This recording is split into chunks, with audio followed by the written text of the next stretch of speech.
Hi friends, welcome to Topper Study. जैसा कि आप लोग को मालूम है, उड़ान पब्लिकेशन का जेपीएससी के लिए मॉडल प्रैक्टिस सेट का सीरीज चल रहा है। इस वीडियो में हम कराएंगे प्रैक्टिस सेट नंबर 10। इसके पहले हम 1 से लेकर 9 तक कराए हुए हैं, इसी चैनल पर प्लेलिस्ट में लगाए हुए हैं। और इसके पहले ये भी कराए हुए हैं पेपर 2 का प्रैक्टिस सेट नंबर 1 से लेकर 10 तक। उसको देखे नहीं तो जाके देख सकते हैं, अच्छा प्रश्न उसमें भी लिया गया है। चलिए देखते हैं प्रैक्टिस सेट नंबर 10। चैनल पहली बार विजिट करें, सब्सक्राइब जरूर कर लीजिएगा, अच्छा लगे तो लाइक कर दीजिएगा। पहला प्रश्न से देखते हैं, सिंधु घाटी सभ्यता के संदर्भ में निम्न में से कौन सा मिलान सही नहीं है। एक तरफ नगर दिया है, एक तरफ वर्तमान राज्य दिया है। मतलब कौन सा नगर जो है वर्तमान राज्य में अवस्थित है। दहमाबाद का महाराष्ट्र में, ठीक है। आलमगीरपुर तो मध्य प्रदेश दिया है, यही जो है सही मेल नहीं है, क्योंकि आलमगीरपुर जो है उत्तर प्रदेश में है। उसके बाद राखीगढ़ी कहाँ पे, हरियाणा में।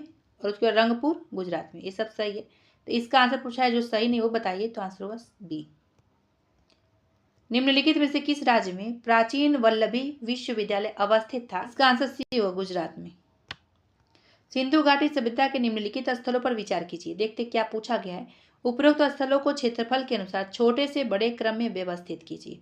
देखते हैं। पहला है धौलावीरा, ठीक है। दूसरा राखीगढ़ी हो जाएगा, तीसरा हो जाएगा हड़प्पा, चौथा मोहनजोदड़ो हो जाएगा। तो ये क्या पूछा है, छोटे से बड़े क्रम में। मतलब सबसे पहले छोटा, फिर उससे बड़ा, फिर उससे बड़ा, फिर सबसे बड़ा। ठीक है, ध्यान रखिएगा। तो इसका आंसर ए होगा। मौर्ययुगीन कर संबंधी कथनों में से कौन सा सही नहीं है। देखते हैं। पहला है कि कर की दर को घटाकर आधा किया गया था उस समय, हाँ ठीक है। दूसरा है कर निर्धारणकर्ता को समाहर्ता कहा जाता था, ये भी सही है। पूछा जाता कि मौर्ययुगीन प्रशासन व्यवस्था में जो है समाहर्ता का कार्य क्या होता था। तो एक कर निर्धारण करता था, ठीक है।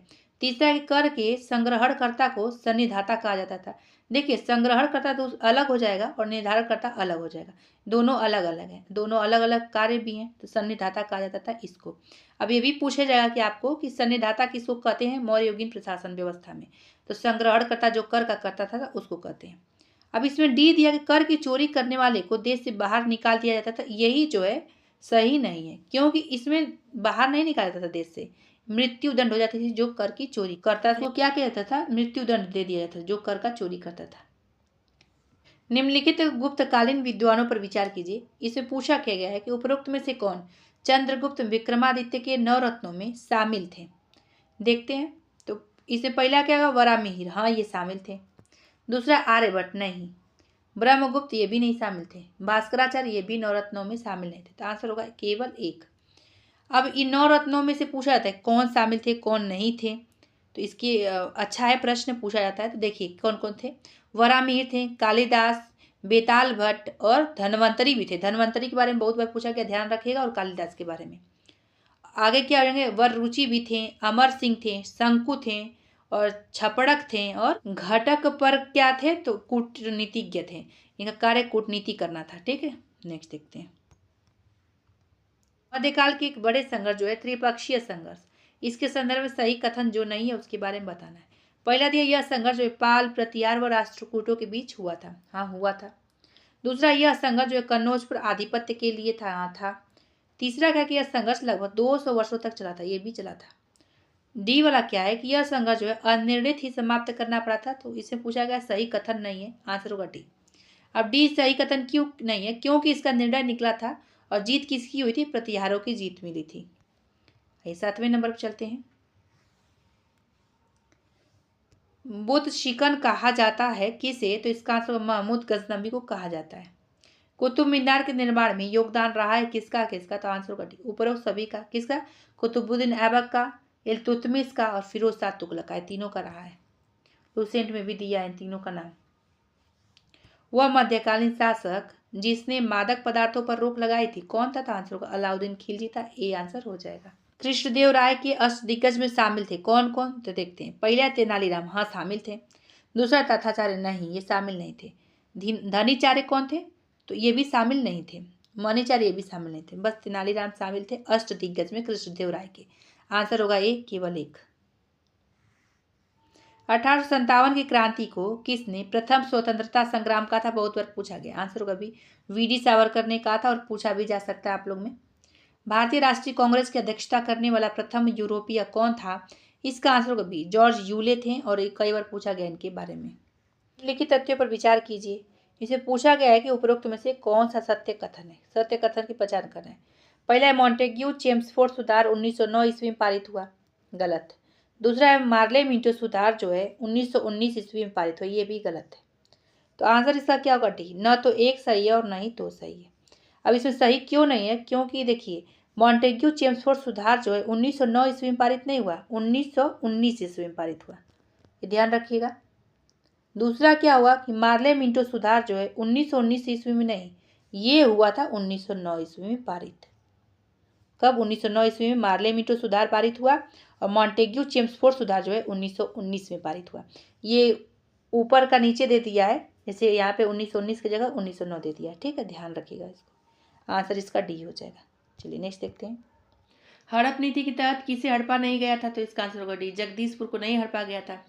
झांसी, सतारा और अवध ऑप्शन के अनुसार तीनों को हड़प लिया गया था। अब देखिए, अब एक प्रश्न और बनता है कि हड़प नीति किसके द्वारा लाया गया था? तो डलहौजी के द्वारा जो है हड़प नीति लाया गया था। नेक्स्ट, बंग भंग के प्रतिशोध स्वरूप हार्डिंग द्वितीय पर बमबारी की गई थी। तो इसका आंसर क्या होगा? सी, दिल्ली में की गई थी। चलिए नेक्स्ट देखते हैं 16 नंबर के क्वेश्चन पर। नवनिर्मित केंद्र शासित प्रदेश दादरा व नगर हवेली व दमन दीव की राजधानी कहाँ है? इसका आंसर होगा दमन, सी हो जाएगा इसका आंसर। दमन ही इसकी राजधानी हो गई है। आम्र वर्षा है तो क्या है आम्र वर्षा? तो इसका आंसर हो जाएगा सी, ग्रीष्म ऋतु का स्थानीय तूफान जो है आम्र वर्षा है। कौन सही सुमेलित है? एक तरफ शहर और क्षेत्र दिया है, एक तरफ राज्य दिया है, कि कौन सा शहर या क्षेत्र किस राज्य में है। देखते हैं, जो सही सुमेलित उसको बताना है। तो मालनाड जो है केरल दिया, ये गलत है। वायनाड कर्नाटक दिया, ये भी गलत है। सीरिया औरंगाबाद महाराष्ट्र में है, ये सही है, सी आंसर हो जाएगा। अब देखिए मालनाड कहाँ है? एक कर्नाटक में है, ठीक है, मालनाड ये केरल में नहीं, कर्नाटक में है। वायनाड कहाँ है? तो ये केरल में है, ना कि कर्नाटक में, ठीक है। और औरंगाबाद जो है महाराष्ट्र का एक शहर है ये। तो उपरोक्त में से केवल सी सही है। चलिए नेक्स्ट देखते हैं। कार्डमम की पहाड़ियां किन दो राज्यों के बीच स्थित हैं? तो इसका आंसर हो जाएगा ए, केरल व तमिलनाडु के बीच स्थित है कार्डमम की पहाड़ियां। अच्छा प्रश्न है, बहुत बार पूछा जा चुका है ये। नेक्स्ट, गारो, खासी व जयंतिया क्या क्या चीजें? तो पहाड़ियों के संरचनाओं के नाम भी हैं ये, जनजातियों के भी नाम है, जिलों के भी नाम। तो आंसर होगा टी, उपरोक्त सभी। सॉल्सेट द्वीप पर भारत एक शहर बसा है, वह है कौन सा? तो आंसर होगा टी, मुंबई। तो सॉल्सेट द्वीप पर भारत का एक शहर बसा है जिसका नाम है मुंबई।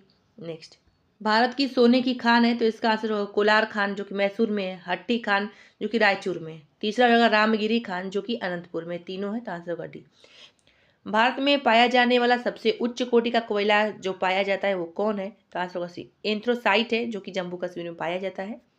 नहीं, देखते हैं इनमें से किसे भारत में 1991 में किए गए आर्थिक सुधार में शामिल नहीं किया जाएगा?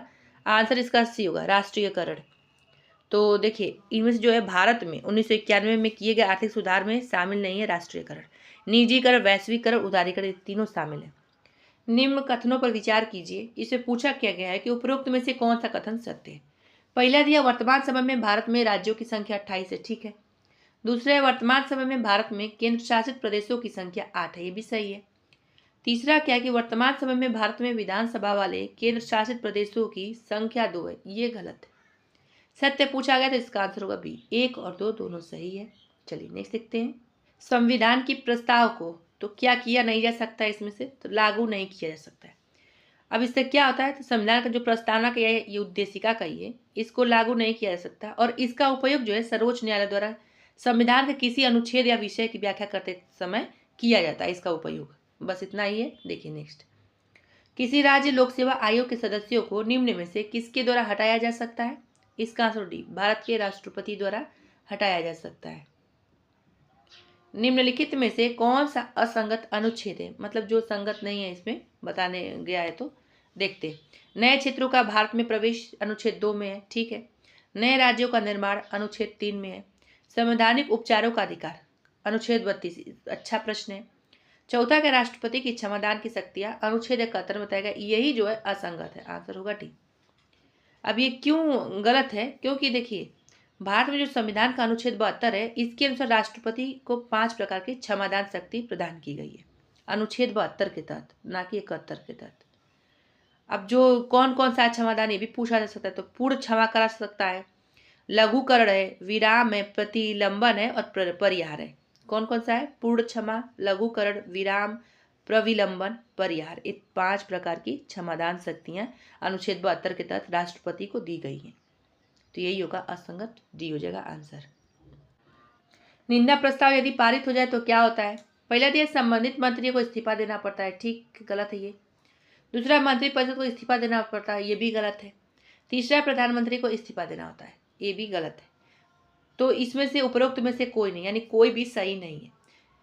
देखिए, अगर इस्तीफा देना हो मंत्रिपरिषद को, प्रधानमंत्री को, तो किसके द्वारा दिया जाता है? तो ये अविश्वास प्रस्ताव जो लाया जाता है लोकसभा में, न्यूनतम जो है 50 लोकसभा सदस्य के हस्ताक्षर होते हैं और समग्र मंत्रिपरिषद के खिलाफ ही लाया जाता है, जिसके पारित होने पर ही मंत्रिपरिषद को इस्तीफा देना पड़ेगा। ठीक है, ध्यान रखिएगा। नहीं, ब्यूरोक्रेसी का संबंध है तो इसका आंसर होगा, देखिए, लाल फीताशाही से हाँ है। दूसरा संगठनात्मक व्यवस्था से, ये भी है। तीसरा क्या है? सरकारी कर्मियों की समग्रता से, ये भी है। तो आंसर होगा डी, उपरोक्त सभी। बात है 31 नंबर के क्वेश्चन पर। भारत में सुशासन को लागू करने हेतु किए गए प्रयासों में निम्न में से कौन सा शामिल है? तो देखते हैं, सूचना का अधिकार कानून लागू करना है, हाँ। दूसरा विकेंद्रीकरण की प्रक्रिया को लागू करना, ये भी है। तो आंसर होगा सी, उपरोक्त दोनों। नेक्स्ट देखिए 32 नंबर क्वेश्चन। भारतीय संविधान के किस अनुच्छेद में उल्लिखित प्रावधानों के अंतर्गत जिला योजना समिति का गठन किया जाता है? इसका आंसर सी होगा, अनुच्छेद 243 ZD के तहत। अब लोक प्रशासन के जनक कौन है? तो इसका आंसर क्या हो जाएगा? सी, वुडरो विल्सन जो है लोक प्रशासन के जनक माने जाते हैं। प्रशासन का अर्थ क्या होता है? तो इसमें दिया राज्य का चलाना, नहीं। सरकार चलाना, ये भी नहीं। जनता का मालिक, ये भी नहीं होता। आंसर होगा डी, उपरोक्त में से कोई नहीं। अब क्यों नहीं? क्योंकि प्रशासन का जो है अर्थ होता है उत्कृष्ट रीति के अनुसार शासन चलाना। ठीक है, निम्नलिखित कार्यों पर विचार कीजिए। इसे पूछा क्या गया है कि उपरोक्त में से कौन से कार्य नगरीय निकायों को सौंपे गए हैं? देखते हैं। पहला है पार्किंग सुविधाएं, दूसरा क्या है? कांजी हाउस, तीसरा है अग्निशमन सेवा, प्रसाधन सुविधाएं, पर्यावरण संरक्षण, ये सब सौंपे गए हैं। तो इसका आंसर हो जाएगा डी, 1 2 3 4 5, ये मतलब पांचों, 1 से लेकर 5 तक सही है। आंसर होगा डी। इनमें से किस कर को वस्तु एवं सेवा कर यानी GST में शामिल नहीं किया गया है? इसका आंसर क्या होगा? देखिए, इसमें सेवा कर दिया है, मनोरंजन कर इस पे है, विलासितापूर्ण वस्तुओं पर लगने वाला कर, ये सब में है। तो देखिए, नशीले पदार्थों पर लगने वाला कर, अब नशीले पदार्थों में तो शराब भी आ जाएगा, कई पदार्थ आ जाएंगे। तो हमको लग रहा है इसका आंसर ये नहीं होना चाहिए। आप लोग बताइए, इसका आंसर बुक में दिया सी। लेकिन देखिए, GST जो है शराब पे नहीं लगता है, ठीक है, और कुछ अन्य अन्य जो चीज़ें नशीले पदार्थ हैं उस पर लगता है। तो आप लोग बताइए इसका आंसर सी होना चाहिए, क्या होना चाहिए? चलिए नेक्स्ट देखते हैं। विशेष आर्थिक क्षेत्र जिसे सेज कहते के बारे में इनमें से कौन सा कथन असत्य है? असत्य पूछा गया है, देखते हैं। सेज अधिनियम 2005 में पारित किया गया था, ठीक। भारत का पहला सेज कांडला गुजरात में स्थापित किया गया था, ये भी सही है। तीसरा है सेज का नियंत्रण सेज प्राधिकरण के द्वारा किया जाता है, यही जो है असत्य। आंसर क्या होगा? सी हो जाएगा, क्योंकि सेज का जो नियंत्रण है एक केंद्रीय उद्योग व वाणिज्य मंत्रालय द्वारा किया जाता है। चलिए नेक्स्ट देखते हैं अब 38 नंबर क्वेश्चन पर। बंद अर्थव्यवस्था से तात्पर्य उस अर्थव्यवस्था से है जिसमें, इसका आंसर डी, आयात तथा निर्यात नहीं होते हैं। 39 देखते हैं। भारत में सकल घरेलू बचतों में सर्वाधिक योगदान किसका है? तो इसका आंसर होगा घरेलू क्षेत्र का है। निम्नलिखित कथनों में से कौन सा असत्य है? इसे पूछा गया है असत्य के बारे में, ठीक। पहला, जनसंख्या की गुणवत्ता देश की समृद्धि दर निर्धारित करती है। दूसरा, निरक्षर और अस्वस्थ जनसंख्या अर्थव्यवस्था पर बोझ होती है, हाँ होती है। आंसर इसका क्या होगा? असत्य पूछा गया, ध्यान रखिएगा। तो आंसर होगा डी, न तो एक असत्य है और न ही दो असत्य है, यानी दोनों ही सत्य है। अब कुछ लोग पूछते हैं मैम ऐसा प्रश्न हमको समझ में नहीं आता, क्या पूछा है? तो देखिए, अगर यहाँ पे असत्य पूछा है, ठीक, तो यहाँ पे न तो एक असत्य और न ही दो असत्य, ऐसे हो जाएगा। अगर आपसे पूछता है कि सत्य बताइए, सत्य कौन सा है, तो यहाँ पे ऑप्शन बदल जाता है, यहाँ पे रहता है 1 और 2 दोनों सत्य है, ठीक। तो यहाँ पे दिया है न तो 1 और न ही 2। दोनों में से कोई असत्य नहीं, सारा सत्य है। चलिए नेक्स्ट, निम्न पर विचार कीजिए, उपरोक्त में से कौन से भूमि सुधार के अंग है। अच्छा देखते हैं, पहला क्या है कि जोतों की अधिकतम सीमा का निर्धारण करना। दूसरा, न्यूनतम ब्याज दर पर ऋण का वितरण, गलत। तीसरा, काश्तकारी सुधार। तो पहला और तीसरा हो जाएगा, तो इसका आंसर होगा बी, 1 और 3 सही है। चलिए नेक्स्ट देखते हैं, निम्न में से किसे भारतीय अर्थव्यवस्था के उदारीकरण का जनक कहा जाता है। आंसर होगा सी, डॉक्टर मनमोहन सिंह को कहा जाता है। भारत में सार्वजनिक बैंकों की संख्या घटाकर कितना करने की सरकार की योजना है। देखिए प्रश्न आता नहीं है ऐसा, देखिए 5 है, कहीं कहीं 10 दिया, कहीं कहीं 12 दिया है, तो इसका एग्जैक्ट आंसर तो कोई नहीं बता सकता है, तो इसको आप लोग छोड़ ही दीजिए। अगर ऐसा प्रश्न आना भी होगा ना, तो जब करेंट में चर्चा में रहेगा तब आएगा, अभी चर्चा में भी नहीं है। चलिए नेक्स्ट देखते हैं, अंतर पीढ़ीगत समानता का संबंध किससे है। तो इसका आंसर सतत विकास से है। केंद्र सरकार द्वारा रासायनिक उर्वरकों के उपयोग को कम करके अस्थायी कृषि पद्धतियों को बढ़ावा देने के लिए किस योजना को शुरू किया गया। आंसर होगा सी, पीएम प्रणाम योजना को शुरू किया गया था। 46 देखते हैं, किस फॉस्फोरस को जल में डुबाकर रखा जाता है। आंसर होगा सी, श्वेत फॉस्फोरस को। मानव उपभोग हेतु समुद्री जीवों के संवर्धन का अध्ययन किया जाता है। तो इसका आंसर होगा बी, मेरीकल्चर में। गोवर्धन योजना किस मंत्रालय द्वारा शुरू की गई है। तो इसका आंसर जल शक्ति मंत्रालय द्वारा। मूंगफली का टिक्का रोग किसके कारण होता है। तो इसका आंसर क्या हो जाएगा बी, सर्कोस्पोरा पर्सोनेटा के कारण। या तो आप कह सकते हैं सर्कोस्पोरा अराकिडिकोला, ये दोनों के कारण होता है। अगर ऑप्शन में आए सर्कोस्पोरा पर्सोनेटा तो ये भी सही हो जाएगा, और दूसरा अगर ऑप्शन में आ जाए कि सर्कोस्पोरा अराकिडिकोला ये आ जाए तो ये भी सही होगा, लेकिन दोनों में से एक ही ऑप्शन देता है। ठीक है, चलिए नेक्स्ट देखते हैं, सुपर राइस किसके द्वारा विकसित किया गया है। तो इसका आंसर भी GS खुश के द्वारा विकसित किया गया। भारत में कृषि जोतों में सबसे अधिक किस जोत के तहत आती है। तो इसका आंसर होगा सीमांत जोत के अंतर्गत आती है। राष्ट्रीय बीज अनुसंधान एवं प्रशिक्षण संस्थान कहाँ है। तो इसका आंसर भी वाराणसी में है, जो कि उत्तर प्रदेश में है, सबको मालूम है, इजी प्रश्न है। नेक्स्ट, खैरा रोग का संबंध इनमें से किस फसल से है। तो इसका आंसर होगा धान से, धान में ही खैरा रोग हो जाता है। अब ये किसके कारण होता है, किसकी कमी थी। तो जस्ते की कमी से ये रोग हो जाता है, खैरा रोग। विकसित भारत @2047 युवाओं की आवाज पहल का शुभारंभ कब किया गया था। आंसर होगा सी, 11 दिसंबर 2023 में किया गया था। भारत में किस वर्ष तक पेट्रोल में एथेनॉल की मात्रा को बढ़ाकर 20% करने का लक्ष्य रखा गया है। आंसर होगा 2025 तक। अच्छा प्रश्न है। मृदा स्वास्थ्य कार्ड स्कीम का उद्देश्य क्या है। तो इसका आंसर होगा बी, कृषि भूमि में उर्वरकों की अति उपयोग को रोकना है इसका उद्देश्य। अब आइए 57 नंबर चलते हैं, राष्ट्रीय मधुमक्खी पालन और शहर मिशन के लिए कितनी राशि आवंटित की गई है। इसका आंसर बी, 500 करोड़ की। वर्ष 1991 में आर्थिक नीतियों के उदारीकरण के बाद क्या घटित नहीं हुआ। आंसर इसका ए हुआ, यही घटित नहीं हुआ था कि जीडीपी में कृषि का अंश वृहद रूप से बढ़ गया था, यही घटित नहीं हुआ था, बाकी सारा घटित हो गया था। जैसे कि भारत में विदेशी विनिमय भंडार वृहद रूप से बढ़ा था, FDI का अंतर्वाह बढ़ गया था। चलिए नहीं सकते हैं, मोबाइल तकनीक के संदर्भ में स्नो कोन क्या है। तो इसका आंसर होगा सी, मोबाइल में प्रयुक्त नवीनतम एंड्रॉयड एप्लीकेशन है ये। रेलवे बोर्ड के अध्यक्ष कौन बनी है, इसका हम करेंट में बताएं, इसका आप लोग आंसर बता सकते हैं, लेकिन उतना महत्वपूर्ण नहीं है। जनजातीय विद्रोहों के दौरान निम्न में से किस स्थान को वनचरिजोर के नाम से भी जाना जाता है। तो इसका आंसर होगा सी, भागलपुर को कहा जाता है। नेक्स्ट देखिए, निम्न में से किसके द्वारा भारतीय राष्ट्रीय आंदोलन के दौरान क्रांतिकारी गतिविधियों के प्रचार प्रसार हेतु देवघर में स्वर्ण संघ नामक संगठन की स्थापना की गई थी। इसका आंसर होगा डी, वारेंद्र कुमार घोष। तो इन्हीं के जो है द्वारा भारतीय राष्ट्रीय आंदोलन के दौरान क्रांतिकारी गतिविधियों के प्रचार प्रसार हेतु देवघर में स्वर्ण संघ नामक संगठन की स्थापना की गई थी। चलिए नेक्स्ट देखते हैं, गोल्डन लीग कहिए या स्वर्ण संघ कहिए, दोनों एक ही है। निम्न पर विचार कीजिए, उपरोक्त में से क्या सही है। देखते हैं, बटोई, परिया, पाटका, ये सब क्या है। तो ये सब बी हो जाएगा आंसर, आदिवासियों से प्रचलित वस्त्र है। झारखंड के एक मंदिर को पत्थर पर लिखी कविता कहा जाता है, यह मंदिर है। तो इसका आंसर होगा बूडू का सूर्य मंदिर कहा जाता है।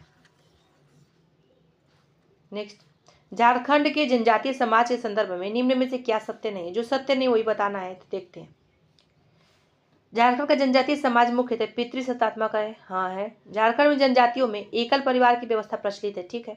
दूसरा, झारखंड की जनजातियों में समगोत्रीय विवाह निषिद्ध है। ये भी जाए सही है। तीसरा डी वाला क्या है, झारखंड की जनजातियों में लैंगिक भेदभाव प्राचीन काल से ही विद्यमान है। यही सत्य नहीं, आंसर होगा डी, क्योंकि झारखंड की जनजातियों में लैंगिक भेदभाव की इजाजत नहीं दिया जाता है। ठीक है, यहाँ पे लैंगिक भेदभाव नहीं है। नेक्स्ट देखते हैं हम लोग। भारतीय राष्ट्रीय कांग्रेस का वर्तमान झारखंड क्षेत्र में एकमात्र अधिवेशन हुआ था, तो इसका आंसर होगा सी, 53वां अधिवेशन। ठीक है, ये हुआ था। अब ये कहाँ हुआ था, रामगढ़ में संपन्न हुआ था, और जिसकी अध्यक्षता किसने किया था, तो मौलाना अबुल कलाम आजाद ने किया था। जनजातियों में गोत्र चिन्ह से संबंधित पक्षियों या पदार्थों का, तो इसका आंसर क्या होगा, ये सर्वदा प्रयोग वर्जित होता है। नेक्स्ट देखते हैं। सूर्य मंदिर, मैकलुस्कीगंज गांव और देवड़ी मंदिर, ये तीनों क्या है, रांची जिले में अवस्थित है। कोहबर व सोहराय चित्रकला को किस वर्ष भौगोलिक संकेत यानी जीआई टैग प्रदान किया गया है, तो इसका आंसर कभी 2020 में। निम्नलिखित में से कौन सा गर्म जलकुंड हजारीबाग में है, तो इसका आंसर टी होगा सूरज कुंड, टाइगर प्रपात, हरहद प्रपात, ये तीनों है। आईएमएफ ने किस देश को 3 बिलियन के बेल आउट प्रोग्राम की मंजूरी दी है, तो इसका आंसर टी श्रीलंका को। ये बहुत करंट अफेयर पुराना है। एशिया का सबसे बड़ा 4 metre international liquid mirror telescope किस राज्य में स्थापित किया गया, आंसर इसका होगा बी, उत्तराखंड में। ओल्ड प्रश्न है ये, चर्चा में लेकिन था उस समय। राष्ट्रीय हाइड्रोजन मिशन को कब मंजूरी दी गई, आंसर इसका डी होगा 4 जनवरी 2023 को। बोल्ड कुरुक्षेत्र 2023 सैन्य अभ्यास किन देशों के बीच आयोजित हुआ है, इसका आंसर भी होगा भारत और सिंगापुर। शहाबुद्दीन चुप्पू किस देश के राष्ट्रपति बने, इसका आंसर ए होगा बांग्लादेश के। फिल्म आरआरआर को किस श्रेणी में ऑस्कर पुरस्कार प्राप्त हुआ है, तो इसका आंसर होगा बी, सर्वश्रेष्ठ ओरिजिनल सॉन्ग के रूप में। आईसीसी का महिला T20 क्रिकेट विश्व कप का खिताब किस देश ने जीता है, इसका आंसर सी होगा ऑस्ट्रेलिया ने जीता है। वर्ष 2023 में कितने लोगों को पद्म विभूषण पुरस्कार दिए गए, तो इसका आंसर क्या होगा बी, 6। 2023 की बात कर रहा है, ध्यान रखिएगा। द लाइट वी कैरी पुस्तक के लेखक कौन है, इसका आंसर बी होगा मिशेल ओबामा है। किस शिक्षण संस्थान ने शुद्ध हाइड्रोजन बनाने की तकनीकी की खोज की है, आंसर इसका होगा ए, आईआईटी जोधपुर ने। किस एजेंसी ने 3D printed cryogenic engine Dhawan 2 का परीक्षण किया है, इसका आंसर डी, स्काई रूट ने किया है। फरवरी 2023 में आधिकारिक पुष्टि के अनुसार सौरमंडल का सबसे अधिक चंद्रमाओं वाला ग्रह कौन सा है, इसका सभी को बृहस्पति है। अच्छा प्रश्न भी है ये, आते हैं 83 नंबर क्वेश्चन। भारत के किस पूर्व प्रधानमंत्री के नाम पर तारे का नामकरण किया गया, तो इसका आंसर क्या होगा ए, अटल बिहारी वाजपेयी जी के। भारत की पहली सौर कार का नाम क्या है, इसका आंसर होगा बी, ईवा नाम है। भारत की पहली सौर कार का नाम अभी बताएं, ईवा है। नई पेंशन प्रणाली की समीक्षा के लिए अप्रैल 2023 में किस आयोग का गठन किया गया, इसका आंसर क्या होगा बी, टीवी सोमनाथ समिति का। निम्नलिखित तथ्यों पर विचार कीजिए। उपरोक्त में से कौन से अधिकार केवल मानवाधिकार की श्रेणी में आते हैं, देखते हैं। पहला नैसर्गिक अधिकार, हाँ आते हैं। दूसरा विधिक अधिकार, गलत। तीसरा असीमित अधिकार, ठीक है। जन्मजात अधिकार, ये भी है। तो इसका आंसर 1, 3, 4 सही आंसर होगा बी। चलिए नेक्स्ट देखते हैं। अब विधिक अधिकार क्या है, तो विधिक रूप से मूल अधिकार प्राप्त होता है, ठीक है। इस बेरोजगारी की सीमांत उत्पादकता जो है शून्य होती है, किसकी, तो आंसर होगा सी, अदृश्य बेरोजगारी की। अमर्त्य सेन के संदर्भ में असत्य कथन की पहचान कीजिए, देखते हैं। सी है इसमें दिया कि इन्होंने यूएनडीपी की मानव विकास रिपोर्ट निर्माण टीम की अध्यक्षता की थी, गलत है ये, तो ये असत्य का आंसर होगा सी, क्योंकि इस रिपोर्ट के निर्माण टीम के अध्यक्ष कौन थे, पाकिस्तानी अर्थशास्त्री थे महबूब उल हक। कौन, महबूब उल हक कहते हैं उनको, अब पूछा भी जाता है ये। निम्नलिखित में से कौन सी टेनिस प्रतियोगिता हरी घास पर खेली जाती है, तो इसका आंसर क्या होगा, विंबलडन खेली जाती है, आंसर ए हो जाएगा। विश्व गौरैया दिवस कब मनाया जाता है, तो इसका आंसर क्या हो जाएगा, बहुत बार पूछा जाता है, तो 20 मार्च को विश्व गौरैया दिवस मनाया जाता है।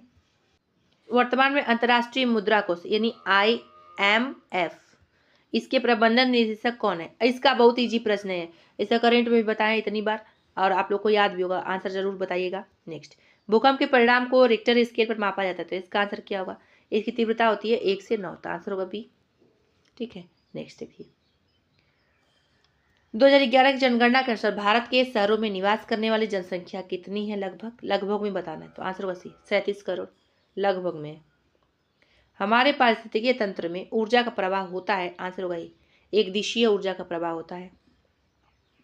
भारत में नगरीकरण की दर में वृद्धि का कारण क्या है? तो इसका आंसर होगा सी, उपरोक्त दोनों। क्या क्या? गाँव में शहरों की ओर पलायनता, दूसरा नगरों में व्यवसायिक संगठनों की संख्या में वृद्धि, दोनों है, तो आंसर होगा सी।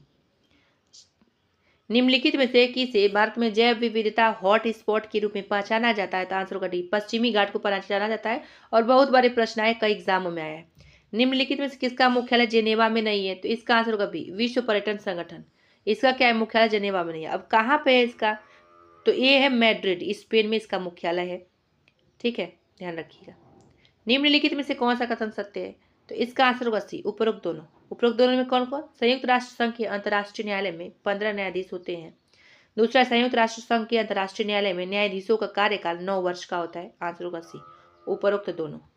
चलिए नेक्स्ट देखते हैं, लाला कृष्ण आडवाणी को मिलाकर कितने लोगों को भारत रत्न से सम्मानित किया गया है? इसका आंसर होगा 50 लोगों को।